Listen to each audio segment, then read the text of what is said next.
this is Lady B, and this week I wanted to talk about how to care for long hair, or more specifically, what has worked for me. And I thought I would start with a summary of my daily routine, just a really quick outline. To begin with, first thing in the morning, I will remove the silk scarf that I wear to bed and run my detangling pick through my hair. After that, I will brush it 100 times with my Boar Bristle brush, and I will clean my brush out when I'm finished with that. And then if my brush needs to be washed, I'll wash it. If it's a hair washing day, I'll wash my hair. Otherwise, I will be putting it up in whatever style I'll be wearing that day. If it is a hair washing day, then I will be leaving it down as much as possible so it can dry naturally. In the evening, I will once again run my detangling pick through my hair and brush it 100 times.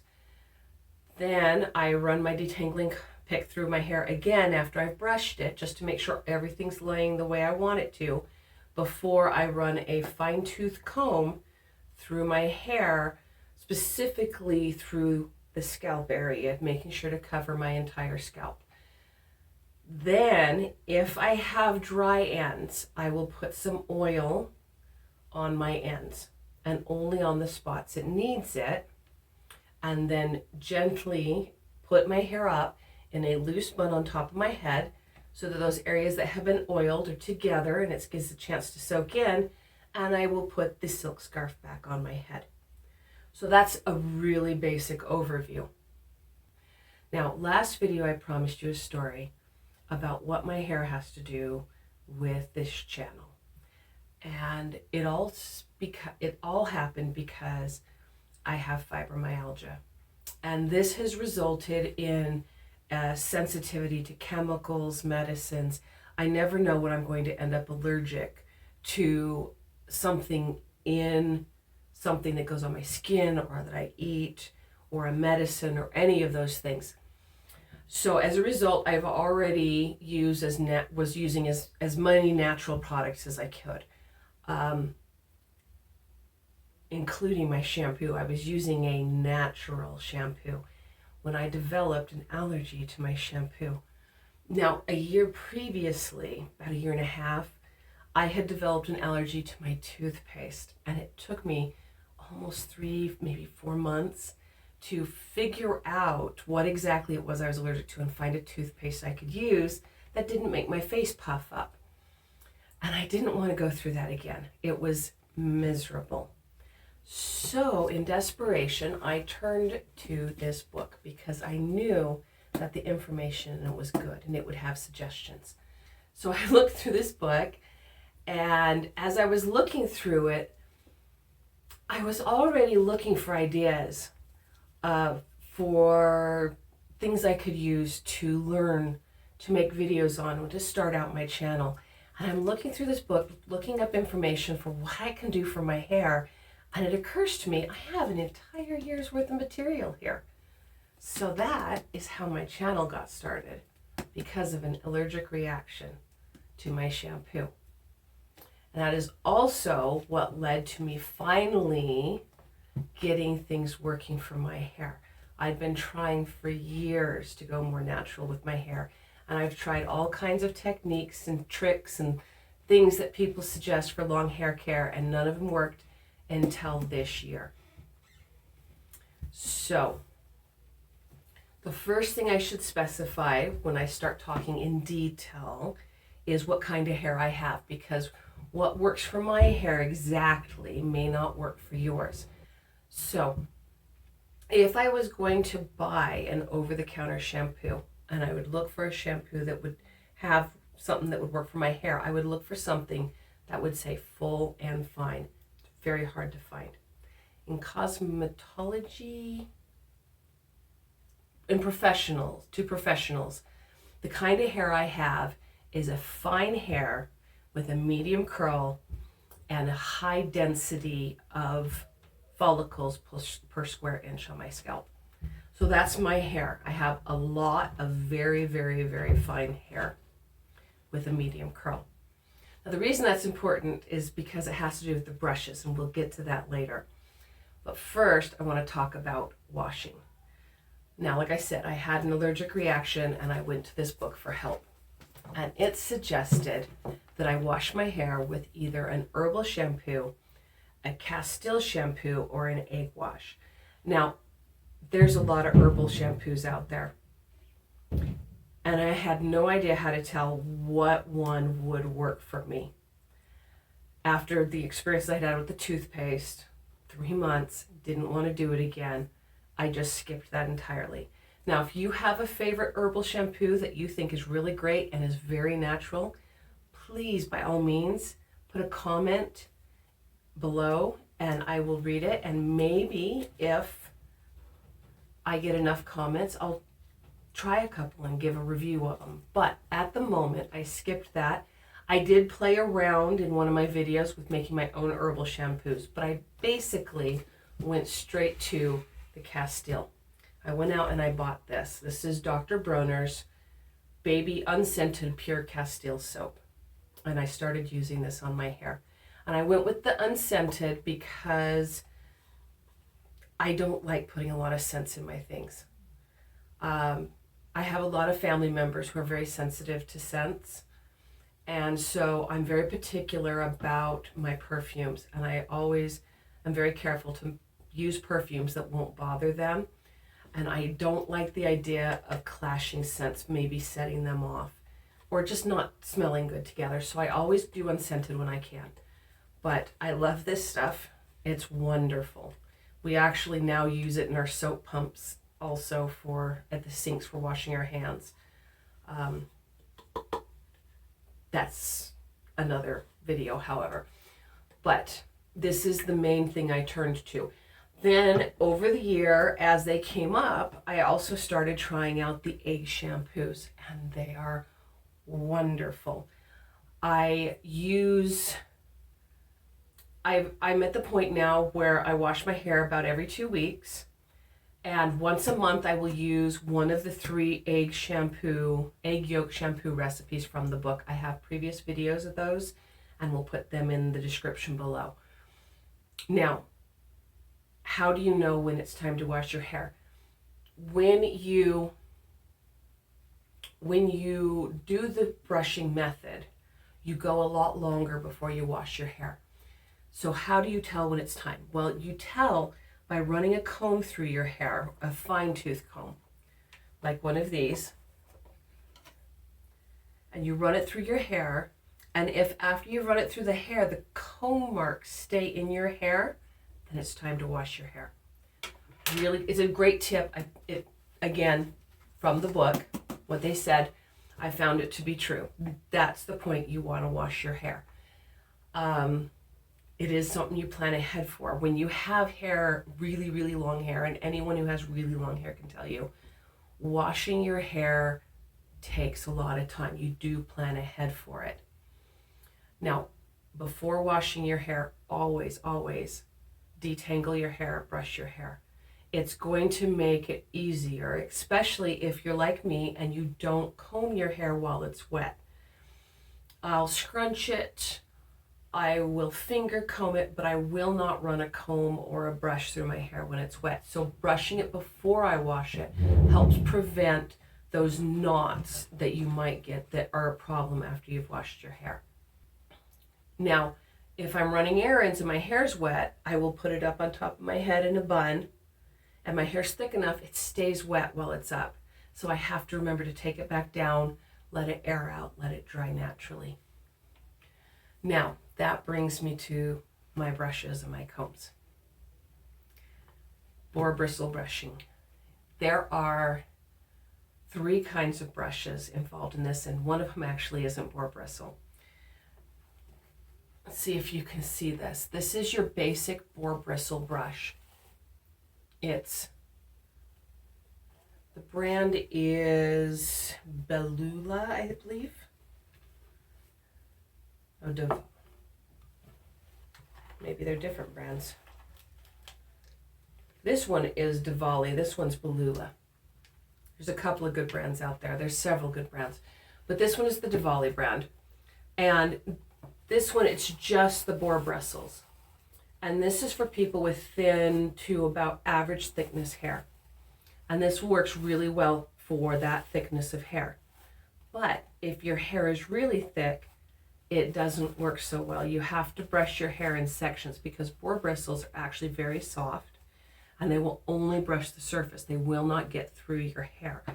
So I had actually been brushing my hair for a year with a brush like this, and it wasn't working. It's because my hair was too thick for it. So I switched a year ago to this. And what this is it's, again, the boar bristles, but it also has these detangling, see if you can see them, has these detangling bristles in addition to the boar bristle. And these detangling bristles will then cut through the hair, thereby allowing you to brush all your hair in one go instead of having to break it into sections.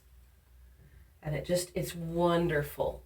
If you have thicker hair and you want to do the boar bristle brush, this is the kind of brush you need. It will make all the difference. And again, always clean it out every time you use it. The third type is a kind I don't have anymore, and it is just the detangling bristles. And you don't want the plastic ones. You want wood bristles if you can get it. The idea is to do something natural where it can absorb and move the oils. That is the whole point of doing this kind of brushing, is that you're trying to keep the natural oils from your scalp and distribute it evenly through your hair. Now, if you're using a boar bristle brush and it is not going evenly through all your hair, if you're just getting, say, I read all the time comments from people saying, I only get it down to shoulder length before I have to wash my hair again. That means you're doing it wrong. If you're not getting it through your whole hair, you are either not using the right brush, you're not brushing enough, or you're not protecting your hair at night when you sleep. I used to have the same problem. I used to only get it about yay far before I had to wash it again. Once I got it right though, now by the time it's time to wash my hair, it is even through the whole hair from top to bottom. And it is those three things that made the difference. Now, it is very important that you keep your brush clean, whatever kind you use, whether it's the plain boar bristle, the boar bristle with the detangling bristles, or the wooden detangling brush. Keep it clean, because they only work if they're clean, because they work by picking up the oils and absorbing it and moving it. And if they're completely saturated and dirty, then they're not going to be able to pick up anything. If it has more oil than your hair, it's just going to stay where it is on your hair. So you have to keep it clean. Basically, you're going to be trading how often you wash your hair for how often you wash your brush. Before I started doing this, I had to wash my hair every 3 to 4 days.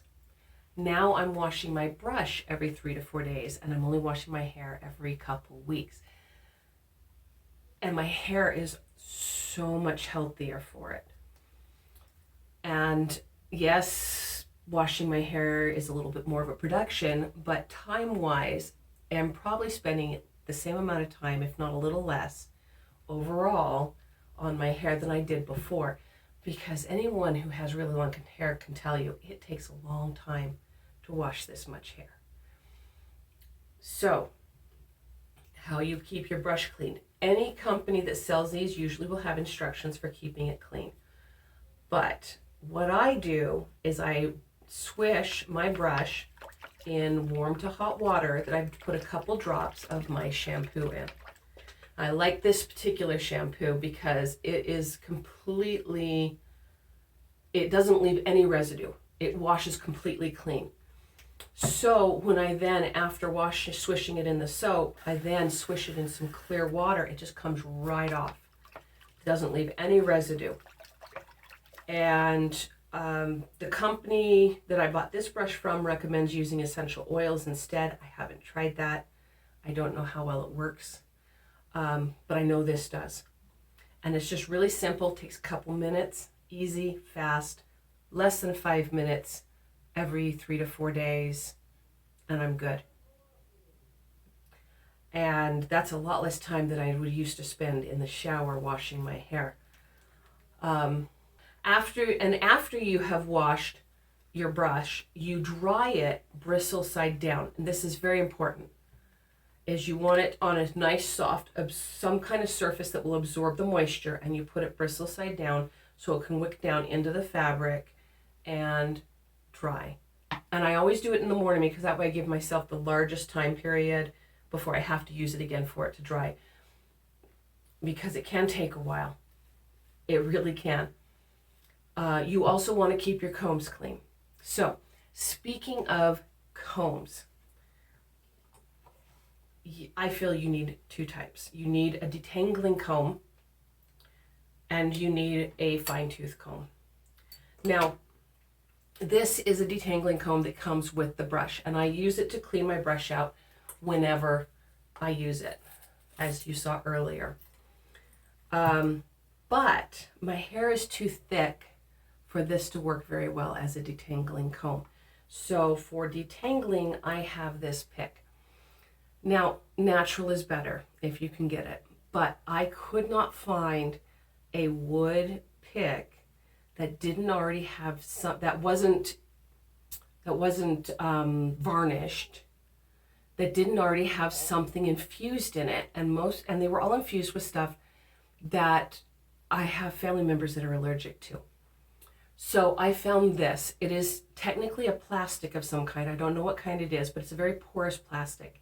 And it came already infused with argan oil, which is what I already use on my hair. So I felt that was a good compromise. And the oil in it, combined with the fact that this is porous enough to absorb the oil from my hairs, makes it work almost as well as a fully natural one would. Works well enough, and I don't have problems with static from it like I would from a standard plastic comb. So if you can't find, like I couldn't, a natural comb, you can find something like this. Find something infused with an oil that will work with your hair. The fine tooth comb. The last thing I do in the day, combing and brushing wise, is I run a fine tooth comb through my hair against my scalp. Now, you have to be really gentle with this. What it does is it breaks up any sebum coating your scalp, and it kind of massages, it encourages blood flow to your scalp, makes your scalp more healthy. But you have to be gentle, and with a plastic comb, it's really easy to do it pressed too hard. So you really just want to gently comb. You can use a plastic comb if you're careful. But, and I just got this. This is a Christmas present from one of my kids. And I love this. It is so much more gentle. I do not have to be as careful, but this is a fine tooth comb that has been carved from a horn. What do you call it? Humanely sourced. Cast off horns. They didn't kill the animal for them. And this is actually a comb. The company is Man and Mane. And this is actually a comb intended for men to brush their beards with. But ladies, you can use this too. And it is so much better than the plastic. It just works so much better. It's more gentle on the skin. It's not as hard. And again, just because this is a natural material, just like your boar bristle, it will absorb and move the oils. In fact, for these horn combs to stay in tip-top shape, they have to be oiled. And so as long as you are working with your natural sebum and your hairs and stuff like that, it will be fine. If you keep your hair too dry or you live in a really dry area, you may have to occasionally oil it. I am pretty sure I'll be okay with the way I take care of my hair, but I'm just thrilled. So shout out to my son who bought this for me. You are awesome. I'm so thrilled with this. It works though. But I do that last because once I have worked with my scalp, I don't want to do any pulling or tugging. So I don't want to be brushing or combing it afterwards. The only thing I do before I put my hair up is if I need it, if my ends are dry, I will put the oil on it. I use argan oil. Now, not everybody can.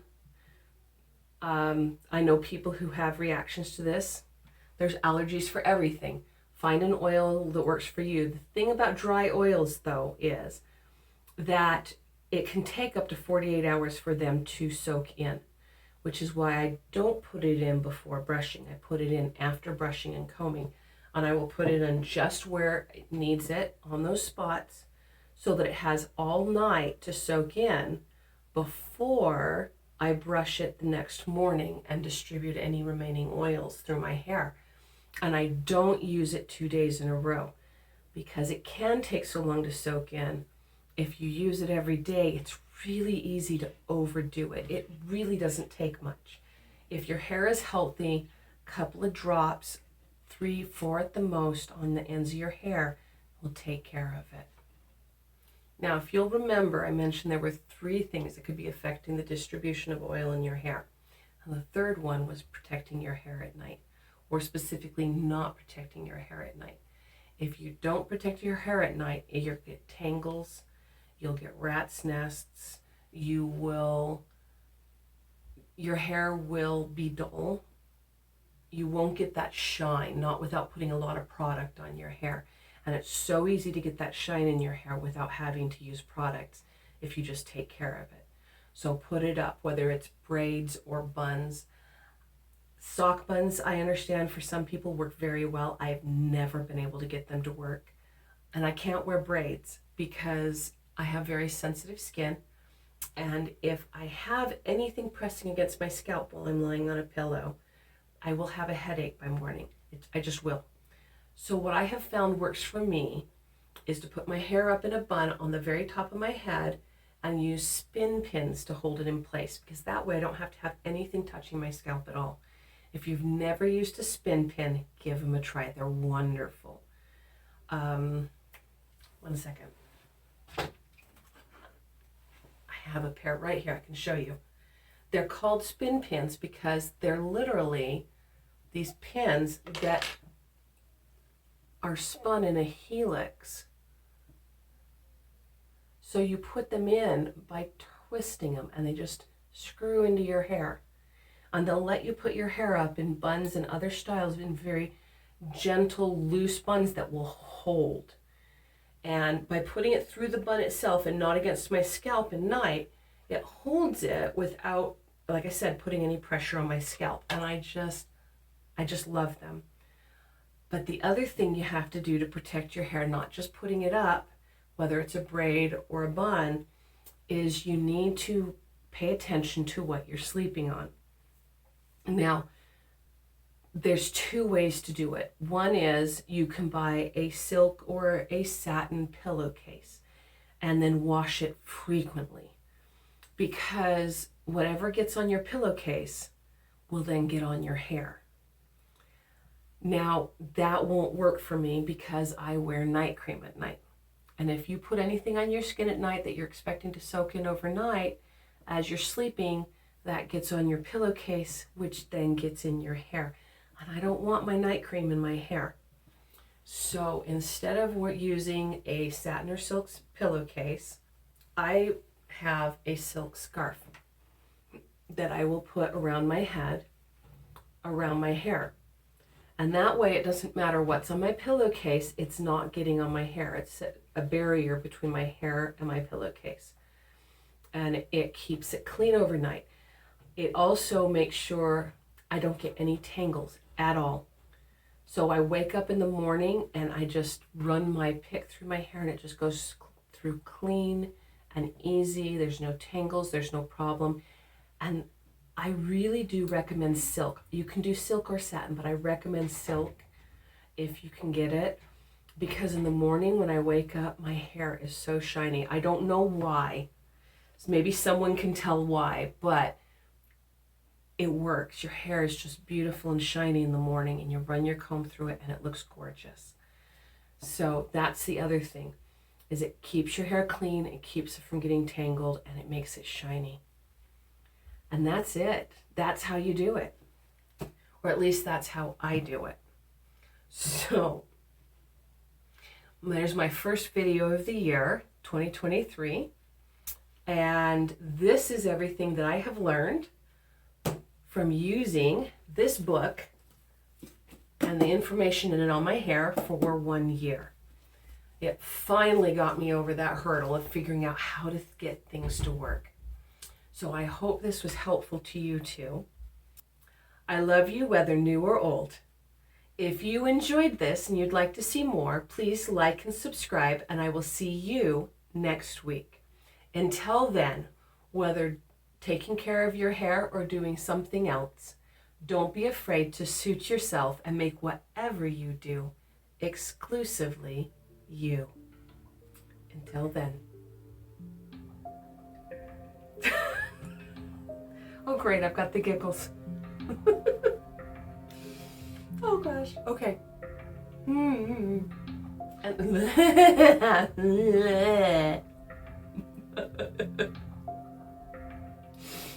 Okay, take like forever.